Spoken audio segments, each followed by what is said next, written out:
আমরা আশা করেছিলাম যে এই সংসদটা অন্তত প্রথম দিন সুন্দরভাবে পার পাবে, দিনটা কেটে যাবে।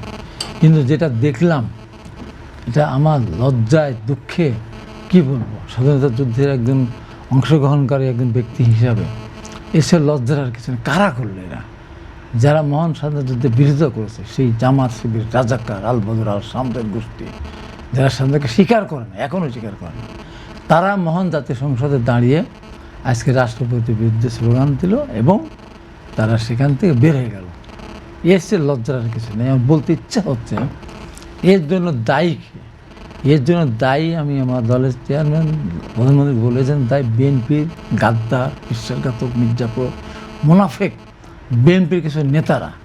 এই বিএনপির নেতারা দীর্ঘদিন যারা এমপি ছিল, কেউ দলের সুখ সুবিধা ভোগ করেছিল, এই মুনাফেকেরা যদি বিদ্রোহী প্রার্থী না হতো এবং অনেকে দলের মধ্যে থেকেও নমিনেশন না পাওয়ার কারণে তারা দলের প্রার্থীর বিরোধিতা করার কারণেই আজকের এই স্বাধীনতা বিরোধীরা ৮৮টি আসন পেয়েছে।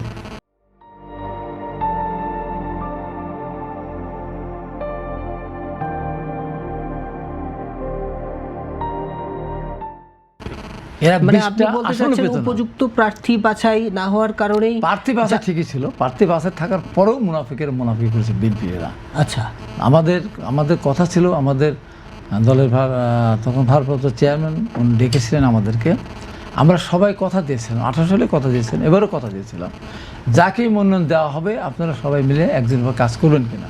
আমরা ওয়াদাবদ্ধ ছিলাম, কিন্তু আমরা গিয়ে মুনাফিকি করেছি, আমরা স্বতন্ত্র দাঁড়িয়েছি এবং শেষ পর্যন্ত স্বতন্ত্র ভোট না করে শেষ পর্যন্ত জামাতের কাছে টাকাকে প্রমাণ আছে, টাকাকে তারা শেষ পর্যন্ত জামাতের মার্কায় তারা ভোট দিয়েছে।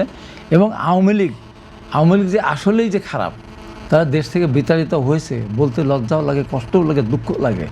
যাদের নেতৃত্বে একদিন দেশের স্বাধীনতা যুদ্ধে আমরা অংশগ্রহণ করেছিলাম, সেই দল আজকে দেশ ছাড়া, সেই দল দেশ ছাড়া, এদের কারণেই এই দেশ ছাড়া হয়েছে, ওদের এই অপকর্মের কারণেই।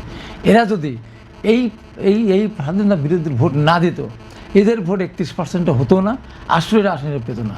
এই আওয়ামী লীগের গাদ্দাররাও এই সাথে এদেরকে ভোট দিয়েছে। এরা স্বাধীনতার পক্ষে বা স্বাধীনতার নেতৃত্বদানকারী একটা সংগঠন, তারা জামাত শিবির স্বাধীনতা বিরোধীদের কীভাবে ভোট দিল আমার ওখানে আমি তার নিজ চোখে দেখেছি। এই মুনাফিকের দল, এই আওয়ামী লীগের মতো এই দল আর এই দেশের রাজনীতিতে ফিরে আসতে পারেন সন্দেহ উচিত না।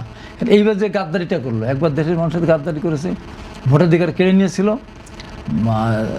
জুলাই যোদ্ধাদেরকে হত্যা করেছে এবং এইবার জামাতকে ভোট দিয়ে আবার যে অপরাধ করলো, সেই অপরাধের কারণে অতীত হত্যাকাণ্ডের দায় বিচার হয় উচিত। এই বাংলাদেশে ওদের রাজনীতি করার অধিকার থাকা উচিত না।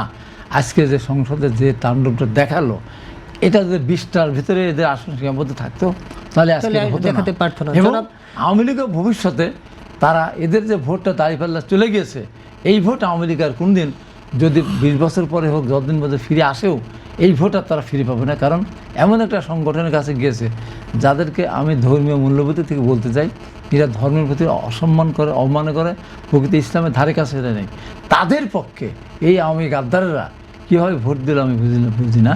এবং রাষ্ট্রপতিকে তার ভাষণ শুনলো না, কিন্তু যারা এই যে দেখলাম শাসকে, তারাই কিন্তু শপথ নিয়েছিল। শপথ নিয়েই কিন্তু এনসিপি যারা নেতারা আজকে তারা শপথ নিয়েছিল, তারা উদ্দেশ্যটাগিরি করলো, কোটি কোটি টাকা উপার্জন করলো, নানান কথা কাহিনী আছে।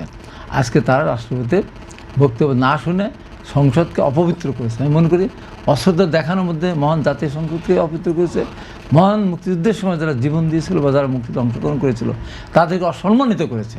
আমি মনে করি, আমার বলতে ইচ্ছা হচ্ছে, দেশের যদি আর্থিক অবস্থা ইরান যদি আক্রান্ত না হতো, দেশের আর্থিক অবস্থা ভালো হলে, বিএনপির 2/3 মেজরিটি আছে, এই সংসদ ভেঙে দিয়ে নতুন করে একটা নির্বাচন দিয়ে এদের উপযুক্ত শাস্তি দেওয়ার মানে এমনও সময় আমার মনে হয় যে সেই সময় হয়তো আসতে পারে। কারণ এই গাদ্দাররা এই সংসদকে ঠিকমতো চালাতে দেবে না।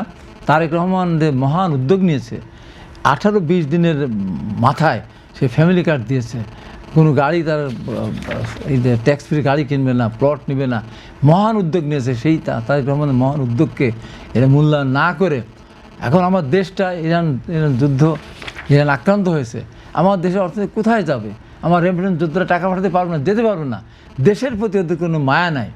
ওরা আজকে যে তাণ্ডবটা চালাচ্ছে, এই তাণ্ডব চালানোর মধ্যে দিয়ে তারা সংসদকে অকার্য করে অকার্যকরী করে এবং রাজপথে তারা মিছিল মিটিং করে তাণ্ডব সৃষ্টি করে সরকারকে অস্থির করতে চায়।